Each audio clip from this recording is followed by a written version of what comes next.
Express में आपका स्वागत है। आपके साथ मैं हूं वैशाली वर्मा। ये नजर डालते हैं आज के बुलेटिन पर। जांजगीर चांबा जिले के शिवरी नारायण थाना क्षेत्र के अंतर्गत ग्राम पंचायत लोहारशी में एक 47 वर्षीय युवक का मृत लाश तालाब के अंदर मिली, जिसके चलते पूरे क्षेत्र में दहशत का माहौल है। तो वहीं मृतक युवक का नाम अमृत साहू बताया जा रहा है। मिली जानकारी के अनुसार युवक तालाब में नहाने के उद्देश्य से आया था। हालांकि उसकी मृत्यु किसी कारण से हुई है, ये स्पष्ट नहीं हो पाया है। जब इस पूरे मामले की जानकारी ग्रामीणों को हुई तो ग्रामीणों ने शिवरी नारायण थाने में सूचना दी। शिवरी नारायण पुलिस टीम मौके पर पहुंचकर मामले की जाँच में जुटी हुई है। ग्राम पंचायत सरपंच प्रतिनिधि, आज हमारे ग्राम पंचायत में बहुत ही दुखद घटना, हमारे अमृत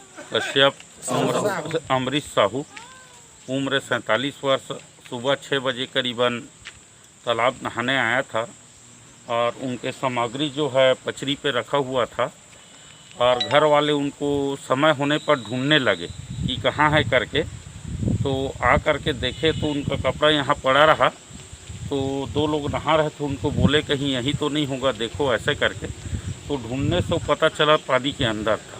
उसके बाद तत्काल उसको निकाल के यहाँ पर रख दिया। अभी थाना में हम लोग दर्ज करवा के आए हैं, FIR दर्ज। उनका भाई हैं, उनके साथ जा करके थाने में इनका FIR करवा चुके हैं। झाबुआ से इस वक्त की बड़ी खबर आ रही है। मध्य प्रदेश विधानसभा में जोबट विधानसभा के विधायक सुश्री कलावती भूरिया का आज इंदौर के शेल्बी हॉस्पिटल में निधन हो गया।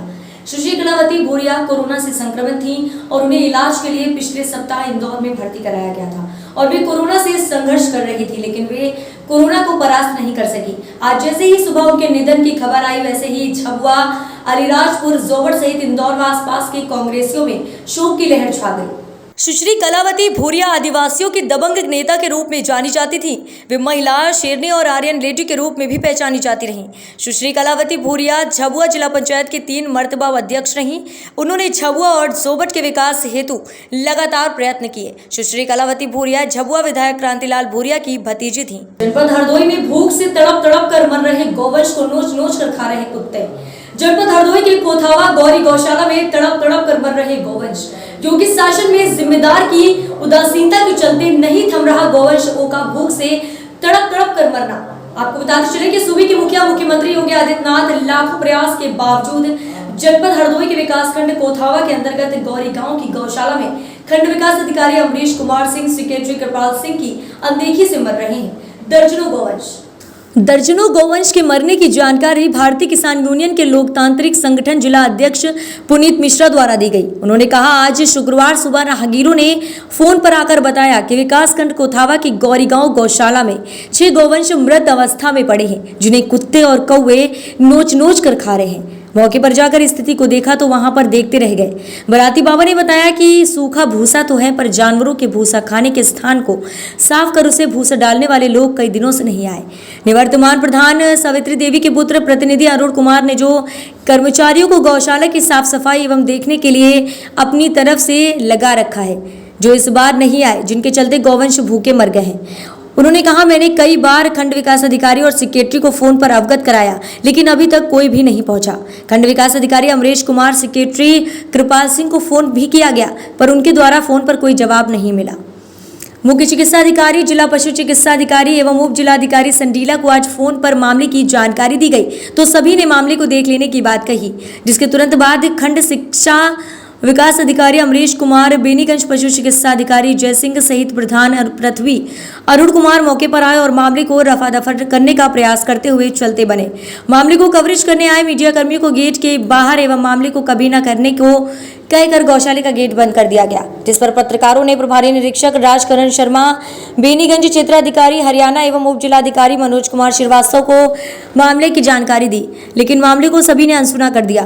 तो वहीं भारतीय किसान यूनियन लोक तार्किक जिला अध्यक्ष ने सोशल मीडिया के जरिए पुलिस सहित मुख्यमंत्री को ट्वीट कर जानकारी दी, जिस पर मौके पर पहुंचे 112 कर्मी ने मीडिया को अंदर जाने दिया। वहीं उक्त जिम्मेदारों द्वारा JCB बुलाकर गौशाले के अंदर ही गड्ढा खोदकर पशु चिकित्सा प्रभारी बेनीगंज द्वारा मृत गौवंश का पोस्टमार्टम को दफनाने का कार्य प्रारंभ किया गया। आसपास मौजूद प्रत्यक्षदर्शियों ने बताया है कि गौशाले से बराबर में जानवरों की दुर्गंध आती रहती है। यहाँ पर कौन डॉक्टर आता है जिसको अभी तक किसी ने देखा तक नहीं। भारतीय किसान यूनियन जिला अध्यक्ष ने कहा कि अगर 10 दिन के अंदर स्थिति में सुधार नहीं आया तो प्रताप नगर चौराहे से संडीला सड़क मार्ग को कोथावा में 24 घंटे के लिए जाम कर दिया जाएगा। किसी भी सूरत में गौहत्या पर दांत नहीं जाएगी। आज जनपद हरदोई के विकास खंड कोथावा की गौशाला के बारे में फोन पर जानकारी दी गई थी। वहां के कुछ ग्रामीणों ने जानकारी दी थी। तो जब मैं मौके पर पहुंचा तो वहां पर 6 गौवंश मृत अवस्था में पड़े थे। एक जिंदा गौवंश था गौशाला में जिसको कौवे नोच रहे थे, उसकी आंखें नोच ले गए थे। और उसके साथ में कुछ गौवंश ऐसे पड़े थे कि वहां पर जो देखरेख करने वाले बाबा जी थे, उनसे जब बात हुई तो उन्होंने बताया कि इसका आधा हिस्सा रात में सियार और जंगली जानवर नोच ले जा चुके, आधा हिस्सा पड़ा हुआ है। तो ये स्थितियां हैं गौरी कोथावा गौशाला की, जनपद हरदोई की। इसको लेकर के हमने जिला अधिकारी से लेकर के उप जिला अधिकारी महोदय, खंड विकास अधिकारी, सेक्रेटरी सभी को फोन किया और सबको जानकारी दी। उसके काफी देर के बाद वहां पर खंड विकास अधिकारी महोदय और कुछ अधिकारी वहां पर आए और आने के बाद 1 सेकंड भी नहीं रुके, मामले को पूछा भी नहीं और वहां से चलते बने। उसके बाद में मैंने सोशल मीडिया के माध्यम से ट्वीट किया मुख्यमंत्री जी और जिला अधिकारी जी को टैग करके। उस पर पुलिस आई और उसने एक्शन लिया। वहां पर भी कुछ मीडिया कर्मी गेट के बाहर खड़े रहे, जिनको वहां के जो निवर्तमान प्रधान प्रतिनिधि हैं अरुण कुमार, उनके द्वारा गौशाला के गेट के अंदर कवरेज करने जाने नहीं दिया गया। इसके साथ में बहुत ज़्यादा ही अनियमितताएं बरती जा रही हैं कोथावा के गौरी गौशाला में, जहां कुछ लोग गेट के बाहर खड़े हुए थे। उनसे जब वार्ता हुई तो उनके द्वारा बताया गया कि यहाँ पर ना तो कभी डॉक्टर आते हैं और ना ही कभी यहाँ पर कोई जिम्मेदार निरीक्षण करने आते हैं। यहाँ रोज 6-7 गौवंश मर जाते हैं और उनकी जो दुर्गंध है वो बराबर गाँव में आती है। उन लोगों का कहना है कि हम लोगों को जीना मुश्किल है और किसी प्रकार की कोई व्यवस्था गौशाले में नहीं है। गंदगी की भरमार है, कई दिनों से गोबर नहीं उठाया गया है। तो इस मामले को लेकर हमने जिलाधिकारी महोदय को भी कई फोन किए, कई बार बात हुई और हमने बताया है कि 10 दिन के अंदर अगर व्यवस्थाएं सही नहीं की जाती हैं तो हम भारतीय किसान यूनियन लोकतांत्रिक संगठन के लोग मेन सड़क मार्ग कोथावा को 24 घंटे के लिए ब्लॉक कर देंगे। फिर चाहे आप शासन प्रशासन के लोग हैं, चाहे आप मुकदमा लिखें, चाहे मुझे जेल भेजें, हम गौ हत्याएं किसी भी सूरत में बर्दाश्त नहीं करेंगे। और ये बिल्कुल प्रण ले लिया गया है। आज करीब 4 घंटे हम लोग गौरी कोथावा गौशाला में रुके हैं, जहां पर कोई ठीक जिम्मेदार नहीं पहुंचा है जिसने हमको सांत्वना दी होती और बताया होता। लास्ट में एक डॉक्टर साहब पहुंचे हैं, उनके द्वारा पोस्टमार्टम कार्य कराया गया है और वो वहां पर चल रहा था अभी भी। तो इस तरह से गौवंश मर रहे हैं, उनकी देखरेख करने वाला कोई नहीं है। सूखा भूसा वहां पर पड़ा हुआ था, वो भी चन्नियों में नहीं रखा था। हमने अपने किसान भाइयों से कह करके चन्नी साफ कराई, उसमें भूसा डलवाया, तो वहां पर हफ्तों से भूखे गौवंश उस भूसे पर टूट पड़े। ये स्थितियां हैं। जिला अधिकारी महोदय, मैं आपको भी बताना चाहूंगा कि मैं लोकतांत्रिक संगठन का सदस्य हूं, उसका जिम्मेदार युवा जिला अध्यक्ष हूं और ये सब तरीके अगर अपनाए जाएंगे, गौ हत्याएं की जाएंगी, तो हम जगह जगह जनपद में सड़क जाम करेंगे। आपको अगर मुकदमा लिखना है या कोई कार्रवाई करनी है तो आप करते रहिए, हम किसी भी सूरत में पीछे नहीं हटेंगे और ना ही हम गौ हत्याएं बर्दाश्त करेंगे। क्या नाम है आपका? राजकुमार जी। गांव कौन सा है? आदमपुर। आप स्थानीय निवासी हैं। यहाँ विकासखंड कोथावा का जो गौरी गौशाला है, यहाँ पर आए दिन गौवंश मरते हैं, इनके बारे में क्या कहेंगे? अब यहाँ रोज़ मरते हैं, मगर यहाँ कोई उठाने के लिए भी नहीं आ रहा है। टाइम से न चारा पा रहे हैं, न पानी पा रहे हैं। कोई लेबर हैं, लेबर यहाँ आते भी नहीं हैं। आज इलेक्शन हुआ है, तब से कोई लेबर यहाँ नहीं देखा है। तो सब गोबर, इतनी गंदगी पड़ी है इसके अंदर। अब मरे हुए जानवर जो इतना गंधा रहे हैं, तो मेरे गांव तक गंधी इसकी जाती है। तो इससे बीमारी भी फैल सकती है, मगर कोई इसकी सुनने वाला नहीं यहाँ है। तो इसके लिए आप जो सोचें वो करिए। नावर में गुरुवार को प्रशासनिक अधिकारी एवं पुलिस विभाग द्वारा बिना वजह घूम रहे लोगों के ऊपर समझाइश देते हुए चालानी कार्यवाही की गई। साथ ही साथ कुछ लोगों को अस्थायी जेल भी भेजा गया।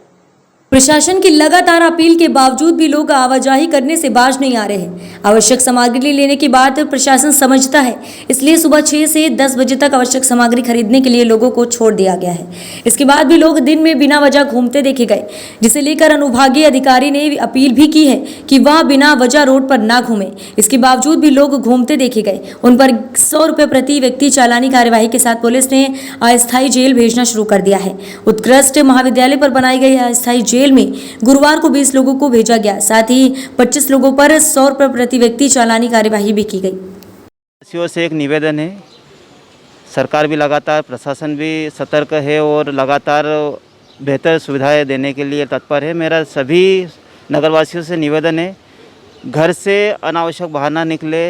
जो समय निर्धारित किया है, ठेले वाले, दूध वाले, इनसे भी मेरा निवेदन है कि जो 6 से 10 बजे का समय है, उसी में ही जो भी इनकी बिक्री करना है वो बिक्री करे। अनावश्यक घर से बाहर ना निकले। जिस प्रकार से कोरोना महामारी विश्वव्यापी रूप धारण कर रखा है, उसमें हमें सावधानी बरतने की आवश्यकता है। सर, ये जो कोरोना काल में जो बाहर फालतू घूमते लोग हैं, उनके ऊपर क्या कार्रवाई की जा रही है? आज के एसडीएम साहब, तहसीलदार साहब और पुलिस प्रशासन की टीम ने, पूरी टीम जो कि वरिष्ठ अधिकारियों के आदेश निर्देश और कोरोना के जो गाइडलाइन है उसका पालन करते हुए अपने कस्बा भ्रमण किए। और कस्बा भ्रमण दौरान जो भी अनावश्यक घूमते पाए गए हैं उनको 20 लोगों को अस्थायी जेल में भेजा गया है और 25 लोगों को जो बिना मास्क के घूमते पाए गए तो उनके खिलाफ कार्रवाई की गई है। चालानी कार्रवाई में सर कितना चालान किया जा रहा है प्रति व्यक्ति? 25 व्यक्तियों के खिलाफ कार्रवाई की गई, पर व्यक्ति 100 रुपये चालान समझ सकते। जहां एक और त्राही मची हुई है, वहीं एक मां के लिए बेटा बनकर आए गुना के जालिम किरार। आपको बता दें कि ये आप वीडियो में वाहन को चलाते हुए एक शख्स को देख रहे हैं। दरअसल ये अस्पताल कर्मी नहीं बल्कि एक पत्रकार है जो मुसीबत में पड़े इस परिवार को बिना सोचे समझे मदद कर रहा है। ये पूरा मामला गुना जिले का है। आपको बता दें कि ये जो आप वीडियो में वाहन को चलाते हुए एक शख्स को देख रहे हैं, दरअसल ये अस्पताल कर्मी नहीं बल्कि एक पत्रकार है जो मुसीबत में पड़े इस परिवार को बिना सोचे समझे इनकी मदद कर रहा है। ये पूरा मामला गुना जिले का है, जहां जरूरत पड़ने पर जालिम खुद शव को वाहन में रखकर शव को मुक्तिधाम ले गए। वहीं दूसरी तरफ शव का क्रियाक्रम भी अपने हाथों से किया। उज्जैन से इस वक्त की बड़ी खबर सामने आ रही है। संक्रमण से पीड़ित इंसानों की रुकती हुई धड़कन एवं सांसों को निरंतर चलाने में सामने आए ऑक्सीजन मैन अश्विन कासिलवाल। सांसें छीनने वाले होते हैं हैवान और सांसें देने वाले होते हैं भगवान। उज्जैन भारत में इस समय जो कोरोना संक्रमण का काल चक्रव्यूह चल रहा है, इसमें न जाने कितने लोगों की मौत हो चुकी है और न जाने कितने लोग इस काल के चपेट में आने वाले हैं। आखिर इंसान से ऐसी कौन सी बड़ी भूल चूक हुई है जिससे लाखों की तादाद में चारों तरफ मौत का मंजर नजर आ रहा है। इस मौत के तांडव को रोकना किसी के बस में नहीं। संक्रमित इंसान के मरीजों की दृष्टि में कुछ डॉक्टरों ने हैवानियत बचा रखी है, कुछ लोगों की सांसें छीनने में लगे हुए हैं, तो वहीं कुछ नेक दिल इंसान सांसें बचाने में लगे हुए हैं। इस मौत के तांडव को रोकना किसी के बस में नहीं।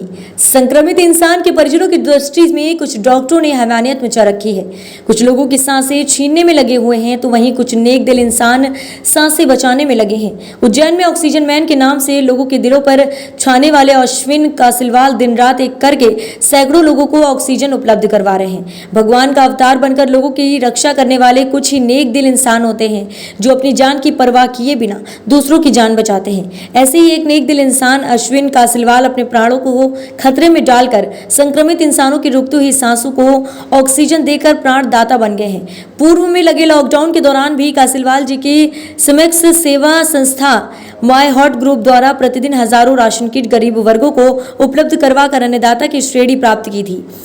एवं वहीं आज इस समय ऑक्सीजन की महामारी को देखते हुए सैकड़ों बीमार दुखी व्यक्तियों के परिजनों को ऑक्सीजन उपलब्ध करवा रहे हैं। साथ ही कुछ ऑक्सीजन मशीनें भी इनके द्वारा उपलब्ध करवाई गई हैं। आज इस घातक परिस्थिति में गरीब लोगों के मसीहा बनकर इस प्रकार की सेवा प्रतिदिन कर रहे हैं। हाँ जी सर, किस प्रकार आपके द्वारा ऑक्सीजन सिलेंडर दिया जा रहा है? अभी बताया जा रहा है कि आपने मशीन भी वितरित की है, क्या है पूरी जानकारी? हाँ, ऑक्सीजन सिलेंडर जो हम रिफिलिंग कर रहे हैं, करीब 10 छोटे ऑक्सीजन सिलेंडर भी हमने लोगों को उपलब्ध कराए हैं जो सबके अभी काम आ रहे हैं। और इसके अलावा जितने भी ऑक्सीजन सिलेंडर आते हैं छोटे छोटे, वो सारे हम रिफिलिंग करके लोगों को देते हैं। और इसके अलावा हमने 5 मशीनें भी उपलब्ध अभी तक हम लोगों को करा चुके हैं, जो ऑटोमेटिक ऑक्सीजन वाली जो मशीनें अभी जो चल रही है। और 4 मशीनें अभी हमने और मंगाई है जो ये मंगलवार तक करीब हमारे पास वापस आ जाएगी। वो मशीनें भी हम उपलब्ध लोगों को कराएंगे। सभी चीज़ें हमारी ओर से निःशुल्क उपलब्ध कराई जा रही है, किसी प्रकार का कोई चार्ज नहीं। दिन भर में आपके पास कितने लोगों की रिक्वायरमेंट आ रही है ऑक्सीजन के लिए? करीब अगर यूँ देखें तो हम कम से कम 150-200 लोगों का कॉल आता है ऑक्सीजन के लिए। बाकी हमारे पास जितनी उपलब्ध हो पाती है उतनी हम आदमी को 60-70-80 करीब लोगों की मदद हम दिन भर में कर पाते हैं। शासन प्रशासन की तरफ से आपको कोई आश्वासन मिला है या कोई ऐसी जानकारी मिली है कि आपकी और उनकी तरफ से भी आपको सेवा दी जाएगी कि आप लोगों में सेवा दें? नहीं, अभी शासन प्रशासन की ओर से ऐसा कुछ नहीं हो रहा, क्योंकि उनका पूरा जो अभी ध्यान है वो ओनली अस्पतालों पर है कि अस्पताल में हम कैसे भी ऑक्सीजन उपलब्ध कराएं, जो कि अभी करीब अस्पतालों में भी पूर्ति नहीं हो पा रही है ऑक्सीजन की। आपका शुभ नाम? अश्विन कासलिया।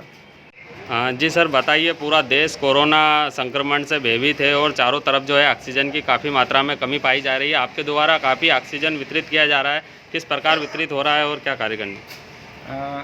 जैसे अभी पूरे देश में कोरोना महामारी चल रही है, उसी प्रकार हमारे उज्जैन में भी ऑक्सीजन की कमी, बहुत ही बड़े स्तर पर ऑक्सीजन की कमी चल रही है। उसी के मद्देनज़र हमारी जन संवाद एक्सप्रेस, परिवार, सम्यक सेवा संस्था, माय हार्ट ग्रुप, ये तीनों हम यहाँ से चला रहे हैं।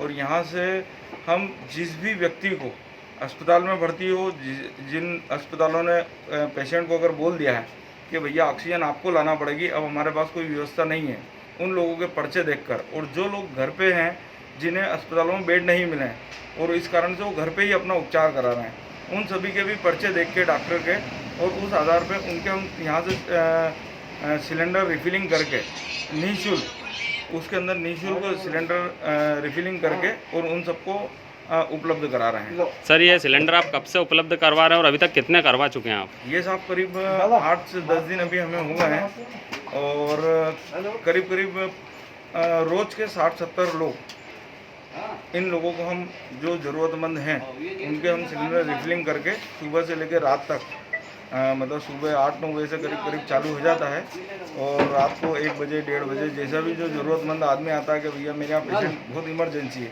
तो उसके लिए हम रात को भी 1-1:30 बजे भी ये सुविधा उपलब्ध कराते हैं। सर, आगे आपकी ये सुविधा सेवा कब तक जारी रहेगी? ये जब तक ऑक्सीजन की कमी बरकरार रहेगी तब तक हमारा प्रयास है कि हम कहीं से उन्हें ऑक्सीजन उपलब्ध करा सकें। आपका एक हार्ट ग्रुप भी चलता है, उसके द्वारा आपने पिछली बार भी कई राशन किट वगैरह गरीबों को उपलब्ध करवाया था, इस बार उस प्रकार की कोई सेवा है आपके द्वारा? पिछली बार माय हार्ट ग्रुप और सम्यक सेवा संस्था के नाम से हमने लगातार 74 दिनों तक सुबह शाम दोनों टाइम मिलाकर 4 से 5 हज़ार पैकेट हमारे तैयार होते थे और पूरे उज्जैन शहर में हम वितरित करते थे। उस समय लॉकडाउन नया था, लोगों को पता नहीं था, खाने की ज़रूरत थी, इसलिए हमने उस समय लोगों को खाना उपलब्ध कराया। और अभी खाने से ज़्यादा ज़रूरत है जीने की, और जीने के लिए ज़रूरी है ऑक्सीजन की, इसलिए हमने खाना छोड़कर पूरा फोकस हमारा ऑक्सीजन पे लगा रखा है। और इसीलिए हम सुबह से लेकर रात को भी ऑक्सीजन सिलेंडर अवेलेबल कराना, हमारी पूरी टीम लगी रहती है उसके लिए कि हम कहीं से भी ऑक्सीजन उपलब्ध कर सकें, ताकि हम अगले दिन सुबह से लोगों को ऑक्सीजन उपलब्ध करा सकें। इसीलिए अभी हमारा पूरा फोकस ऑक्सीजन पर है, खाना छोड़कर। आपका शुभ नाम? अश्विन कासलीवाल। हाँ भैया, बताइए आप कहाँ से के रहने वाले और कहाँ से आए और किस चीज़ के लिए परेशान हो रहे हैं? मैं भटनगर से आया हूँ, मैं भटनगर में रहता हूँ। मेरे को ऑक्सीजन के लिए आया हूँ यहाँ उज्जैन में। मैं कल शाम को 6 बजे से आया हुआ हूँ। मेरे को दिन भर हो गया और रात भर हो गई, मेरे को ऑक्सीजन की कोई व्यवस्था नहीं हुई। तो मैं यहाँ अश्विन जी के यहाँ पर आया हूँ, यहाँ से मेरे को सिलेंडर मिल रहा है। मतलब मेरे को अभी 24 घंटा पूरा हो चुका है, मेरे को 24 घंटे में अब सिलेंडर मिला है। सिलेंडर छोटा है, बड़ा भी नहीं है। हम तपोभूमि गए थे, वहाँ पर कल शाम को 6 बजे से खड़े हुए थे, तो सुबह की 6 बज गई थी। और उसके बाद वहाँ से जो आते अधिकारियों ने वो कहते हैं भर देंगे, और सुबह की 6 बजे तक हमारे को खड़ा रखा, और उसके बाद कह दिया कि अब नहीं भराएगा, जाओ आप यहाँ से। आप यहाँ पर कासलीवाल जी के यहाँ पर आए हैं, तो यहाँ से आपको किस प्रकार की सुविधा मिल रही है? जी, हम यहाँ कासलीवाल जी के यहाँ पर आए हैं, तो हमारे को ऑक्सीजन की सुविधा दी जा रही है। ठीक, नाम बताओ। इफ्तिकार अली। वेतन नहीं मिलने से नाराज ऑपरेटरों ने किया काम बंद। बिजली कंपनी के कॉल सेंटर में कामकाज ठप। सेक्टर 1 में स्थित बिजली वितरण कंपनी के दफ्तर के बाहर इकट्ठे होकर सभी ऑपरेटर ने विरोध प्रदर्शन किया। इससे बिजली संबंधी शिकायतों का निराकरण प्रभावित हो रहा है। बिजली वितरण कंपनी की भिलाई दुर्ग में स्थित सभी सब स्टेशन पर उपभोक्ता से जुड़ी शिकायतों के निराकरण के लिए कॉल सेंटर की स्थापना की गई। इन सभी कॉल सेंटर का संचालन नोएडा की निजी कंपनी सिवाय फ्यूचर प्राइवेट लिमिटेड करती है। इस निजी कंपनी के द्वारा सामान्य वेतन पर स्थानीय युवाओं को ऑपरेटर के पद पर तैनात किया गया है। आपको बताते चले कि दुर्ग सर्किल में कॉल सेंटर का जिम्मा संभालने वाले 53 ऑपरेटर को मार्च महीने के वेतन का भुगतान अब तक नहीं दिया गया है, जबकि कोरोना संक्रमण की भयावहता और लॉकडाउन के बावजूद सभी ऑपरेटर 3 पाली में कॉल सेंटर में अपनी सेवा निरंतर दे रहे हैं। समान वेतन में निजी कंपनी के माध्यम से छत्तीसगढ़ राज्य विद्युत वितरण कंपनी में सेवा देने वाले ऑपरेटर का कहना है कि कोरोना काल में भी सभी के घर में परिस्थितियां खराब है। महेश कुमार है। हम लोग टोटल 53 ऑपरेटर 53 ऑपरेटर पूरे ध्रुव भिलाई में काम कर रहे हैं। किस डिपार्टमेंट में? कॉल सेंटर डिपार्टमेंट में बिजली विभाग में काम करते हैं। वहाँ हमारा काम रहता है फ़ोन उठाना, कंप्लेंट अटेंड करना, जो इमरजेंसी सेवा के अंतर्गत आता है। हम लोगों को ये कदम इसलिए उठाना पड़ा क्योंकि जो हमारी कंपनी है सिवाय फ्यूचर नोएडा की है ना, नोएडा की कंपनी है, उसने हमारा पेमेंट आज से 2 महीने का पेमेंट रोक के रखा हुआ है। इस कोरोना काल में वो हमको पेमेंट नहीं कर रही और सीधा धमकी देती है उसके सुपरवाइजर, जो भी उसके मैनेजर हैं, कि अगर आप काम नहीं करोगे तो आपको काम से निकाल दिया जाएगा, जिसका पूरा प्रूफ हम लोगों के पास अवेलेबल है। वो बोलती कंपनी के पास फंड नहीं है, जब फंड आएगा तब हम आपको पेमेंट करेंगे। हम कंपनी से ये पूछना चाहते हैं, अगर आपके पास फंड नहीं आएगा तो क्या आप हम लोगों को पेमेंट नहीं करोगे? आज 8,000 रुपये की छोटी सी इनकम में हम लोग, बहुत से लोग इसमें शादीशुदा हैं, सबके घर में बच्चे हैं, बूढ़े हैं, लोगों का यहाँ तबीयत खराब है, घर में राशन नहीं है, लेकिन कंपनी हमारी परेशानी को बिल्कुल नहीं समझ रही और हमको काम से निकालने की धमकी दे रही है। हम लोग मजबूर होकर के, विवश होकर के आज ये कदम उठाएं, कड़ा कदम, ताकि इनके कानों में जू रहेंगे कि हमारे घर में बच्चा, हम आपसे ज़्यादा मांग नहीं करते, हम सिर्फ एक ही मांग करते हैं, आप समय से हमारा पेमेंट दीजिए। और हम तो अपने अधिकारियों को लेटर वगैरह दिए? अधिकारियों को कई बार हम लोगों ने सूचित, तो वहाँ से क्या जवाब आया? लेटर के माध्यम से भी सूचित किया है, अधिकारी कोई जवाब रिस्पांस नहीं देते। हम लोग नहीं चाहते कि हम बार बार इस तरीके से खड़े हों, क्योंकि हम काम कर रहे हैं। कई बार लिखित में आश्वासन दिया गया और कंपनी का बैकग्राउंड भी, जब ये टेंडर ओपन हो रहा था, कंपनी के बारे में अधिकारियों को सूचित किया गया था यहाँ पे कि ये कंपनी डिफॉल्टर है, पिछले 1 साल से कभी इसने टाइम पे पेमेंट नहीं दिया। फिर भी उसने हम लोगों की बात को अनसुना करते हुए इस कंपनी को टेंडर दिया है, जिसका परिणाम हम लोग भुगत रहे हैं आज। और आज जब हम पेमेंट मांगने जाते हैं तो हमको ये कह के वहाँ से भगा दिया जा रहा है कि आप सिर्फ काम करो। हम सिर्फ फ़ोन उठाने के लिए बस नहीं है सर, हमारे घर में भी बच्चे हैं, हम सब मजबूर होकर के यहाँ पे इकट्ठा हो इस कोरोना काल में। हम नहीं चाहते कि हम इस तरह सड़कों पे उतरें, हमको भी रोजी रोटी चाहिए, लेकिन कंपनी भी इस चीज़ को समझे और प्रबंधन भी इस चीज़ को समझे कि वो हमारा पेमेंट सिर्फ टाइम पे कराए और हम कोई मांग नहीं करते। सिर्फ टाइम में 10 से लेकर 14 तारीख के बीच में हमारा पेमेंट करा दे और हमारी कोई मांग नहीं है। यहाँ जो गवर्नमेंट एम्प्लॉय है उसको महीना पूरा नहीं होता, 25 से 28 के बीच में उसको बिना बोले उसकी पेमेंट आ जाती। तो हम भी तो उसी अपनी जान पे रिस्क लेके इस कोरोना काल में ड्यूटी कर रहे हैं। और कितने सारे स्टाफ यहाँ भी काल के गाल में समा गए हैं, बहुत सारे लोग यहाँ कोरोना पॉजिटिव हुए हैं, जिसमें हमारे भी कई स्टाफ यहाँ शामिल हैं, लेकिन इस ओर किसी का ध्यान नहीं है। हम यही चाहते हैं, यही मांग करते हैं कि हमारा आज के आज पेमेंट। और दुर्ग कलेक्टर और प्रदेश के सीएम से कोई क्या मांग रहेगी, क्या संदेश रहेगा? हम सीएम सर से यही रिक्वेस्ट करना चाहते हैं, आपने बहुत कुछ वादा किया है सर, हम उसके बारे में नहीं जानना चाहते, बस आप हमारा पेमेंट टाइम पे टाइम कराएं। आप जो करेंगे अच्छा करेंगे, हम भी आपके बच्चे हैं, यही सोच करके हम लोगों ने आपको वोट दिया है कि हमारे बारे में अच्छा विचार रखें और हमको समय पे पेमेंट कराएं। बस यही हमारी मांग है। कितने बजे से आप लोग यहाँ पे? हम लोग सवेरे 7 बजे से रात भर हम सोए नहीं हैं। 2 दिन से हम परेशान हैं। 2 दिन तो बोलने की बात है, हम तो पिछले 1.5 महीने से प्रताड़ित हो रहे हैं, बल्कि बोलना चाहिए जब से ये कंपनी टेंडर ली है तब से हम प्रताड़ित हो रहे हैं। लेकिन कल 2 दिन से हमारे घर में खाना नहीं है, हम लोग मजबूरी वजह से सड़क पर, छोटा सा अमाउंट है सर, 8,000 रुपये का पेमेंट कर। धमकी का जिक्र हो रहा था? धमकी जी बिल्कुल दी जा रही, जिसकी रिकॉर्डिंग हम लोग के पास अवेलेबल है। दिल्ली में बैठा इसका पवन गौतम जो इसको मैनेजिंग करता है, उसने साफ साफ धमकी दी, अगर आप ड्यूटी ज्वाइन नहीं करोगे तो आपके बदले नए लड़कों की मैं भर्ती कर दूंगा। और उन नए लड़कों का ना ही वेरिफिकेशन किया गया है, ना ही उनमें कोई कार्य कुशलता है, ना ही शैक्षणिक योग्यता का ध्यान रखा गया है। और ये जो कि एक फ़ोन उठाना कॉल सेंटर बिजली ऑफिस के विभाग के अंतर्गत बहुत ही रिस्क का काम है। इसमें जानकारी, अनुभव बहुत मायने रखता है। आप किसी भी लड़के को कहीं भी नहीं बैठा सकते। अगर आप बैठाना चाहते हैं, पहले हमारा पेमेंट क्लियर कीजिए। क्या आप उन नए लड़कों को पेमेंट नहीं देंगे क्या जिनको बैठाएंगे? इससे अच्छा आप हमारा पेमेंट दे दीजिए, हम ही काम करेंगे कंटिन्यू। सही बात। कितने लोग करीबन यहाँ पे मौजूद? 53 लोग पूरे कॉल ऑपरेटर अपनी अपनी व्यवस्था में सारे के सारे यहाँ पे उपस्थित हैं। बहुत से लोगों की यहाँ पे तबीयत भी खराब है, सब भूखे प्यासे बैठे हैं, पानी की व्यवस्था नहीं है और कोई पूछने वाला नहीं है। पूरे व्हाट्सएप की लिस्ट है हमारे पास में जो हमको धमकी दी जा रही है, हम उसको सबूत के तौर पर पेश कर सकते हैं। ठीक। जिले के अनेक ग्रामों के ग्रामीणों ने खुद उठाया बीड़ा, गांव के बाहर सीमा पर लगाया बैरियल, घर पर रहे सुरक्षित रहे, मेरा मास्क मेरी सुरक्षा। अच्छी पहल। छतरपुर में बढ़ रही कोरोना की रफ्तार को रोकने के लिए ग्रामीणों द्वारा किया जा रहा है अनूठा प्रयास। छतरपुर जिले में ग्राम पंचायत खोप सरपंच माधव मिश्रा, सफाला मोर्चा खोप, निवारी, रामपुर, ढीला सहित आधा दर्जन से अधिक गाँव के ग्रामीणों ने गाँव से बाहर लगाया बैरियल, गाँव की सीमा को किया सील। ग्रामीणों ने रोड दीवालों पर लिखे स्लोगन, ग्रामीणों ने समिति भी बनाई गई है। ग्रामीणों ने ली शपथ, हम स्वयं कर्फ्यू का पालन करेंगे एवं लोगों को पालन करने के लिए प्रेरित करेंगे। ग्राम पंचायत खोप में आज बैरिकेड लगाया गया है और जो गांव बाहर से लोग आ रहे हैं वो ग्राम पंचायत खोप में प्रवेश नहीं करने देंगे बगैर जांच के। और जो ग्राम पंचायत खोप में बाहर से ग्राम पंचायत के लोग हैं उनको ग्राम पंचायत खोप में क्वारंटाइन 14 दिन के लिए किया जाएगा। ग्राम पंचायत खोप में व्यवस्था है। आज गढ़ी मलेरा थाना प्रभारी भी यहाँ मौके पे आए थे और उनका भी सहयोग ग्राम पंचायत खोप को मिल रहा है। इस पर जो नियमावली कोरोना संक्रमण के कारण बिना कोरोना जांच के गांव में प्रवेश वर्जित है। समस्त ग्रामवासियों ग्राम पंचायत खोप की तरफ से सहयोग है।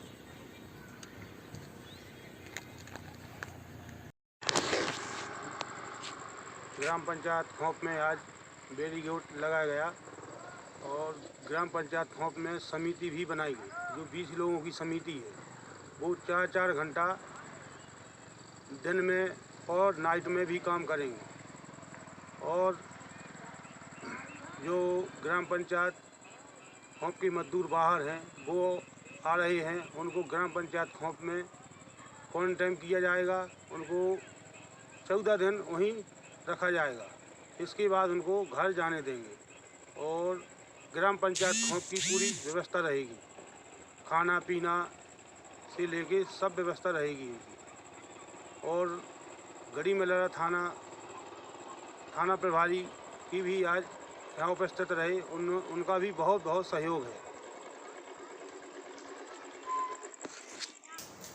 बड़ी खबर आ रही है नरसिंहपुर से, जहां हजारों मर गए, हजारों अपनों को बचाने का प्रयास कर रहे हैं। हजारों डॉक्टर अपनी जान दांव पर लगाकर कोविड मरीजों का इलाज कर रहे हैं। हजारों प्रशासनिक अधिकारी कर्मचारी मौत से दो चार कर हमारी सुरक्षा में मुस्तैद हैं। लाखों लोग अपनी और अपनों की जान बचाने के लिए घरों में कैद हैं। इस आपदा की घड़ी में सरकारें कोरोना कर्फ्यू लगाकर जनता से सहयोग की अपील कर रही है, परंतु कुछ ऐसे नजारे, लापरवाहियां देखने को मिल रही हैं जो हृदय विदारक है। वायरल वीडियो ने कुछ व्यापारियों की अमानवीयता उजागर कर दी है। सरकार की गाइडलाइंसों की धज्जियां उड़ाते व्यापारी और ग्राहकों को प्रशासन ने खरी खोटी सुनाई। सैकड़ों ग्राहकों को दुकान से बाहर कर रास्ता दिखाया और व्यापारियों को कोरोना कर्फ्यू का पाठ पढ़ाया।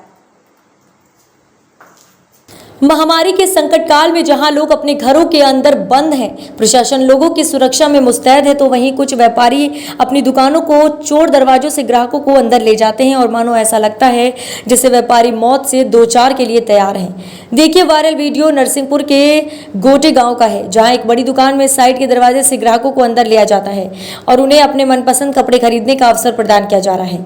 जहां सारा देश बंद है, लेकिन कुछ व्यापारी लोगों की जान से खिलवाड़ कर रहे हैं। सैकड़ों की तादाद में दुकान कर्मचारियों सहित ग्राहक दुकान के अंदर मौजूद मिले। प्रशासन ने कोरोना कर्फ्यू का पाठ पढ़ाते हुए ग्राहकों और कर्मचारियों को दुकान के बाहर का रास्ता दिखाया, प्रबंधक पर कार्यवाही की बात कही। देखिए ये वायरल वीडियो, जिसमें वायरल वीडियो एक सेना के जवान सुरक्षा एवं सेवा में तैनात रहे आमजन की जान बचाने में मुस्तैद हो मनोबल बढ़ाने की गीत गा रहे हैं। वहीं दूसरा वायरल वीडियो पुलिस के जवानों का है, जहां पुलिसकर्मी अपने स्वरों को गीत में पिरोकर आमजन की खैरियत के लिए गीत गा रहे हैं। वहीं तीसरा वायरल वीडियो नरसिंहपुर गोटे गाँव का है, जहाँ चोर दरवाजे का इस्तेमाल कर आपदा को अवसर मानकर लोगों की जिंदगियों से खिलवाड़ कर रहे हैं। लोग लोलू पुत्र को उजागर करता है ये वीडियो। गलत बात, व्हाट ब्लडी सॉरी। बिल्कुल सॉरी कर रहा हूं सर। नहीं, सॉरी से मतलब नहीं है। आप किसी को कोरोना काट के सॉरी बोल देने से काम नहीं चलेगा। आया समझ में आपके? क्या किस कदर लोग मर रहे हैं? क्या नाम है आपका पूरा बताइए? क्या नाम है आपका? हैं? आप जैन साहब हैं? शर्म करो, मर जाओ, मर जाओ, ज्यादा अच्छा है।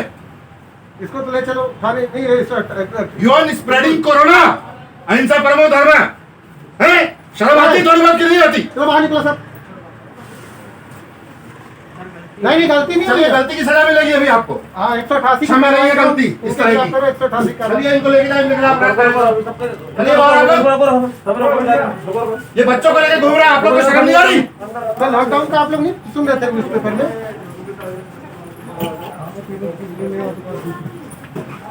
ये बिना साड़ी के काम नहीं चलेगा।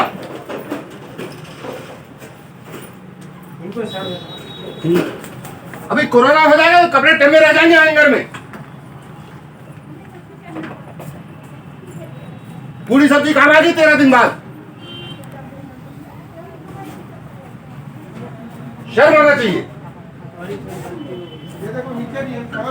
नौगांव में कोरोना वायरस महामारी की आड़ में गरौली चौकी में पदस्थ पुलिस आरक्षक ने की कांग्रेस अल्पसंख्यक मोर्चा के प्रदेश सचिव राशिद राइन के साथ डंडे से मारपीट। हाई हाथ में चोट, अन्य लोगों ने भी बयां की पुलिस की करतूतें।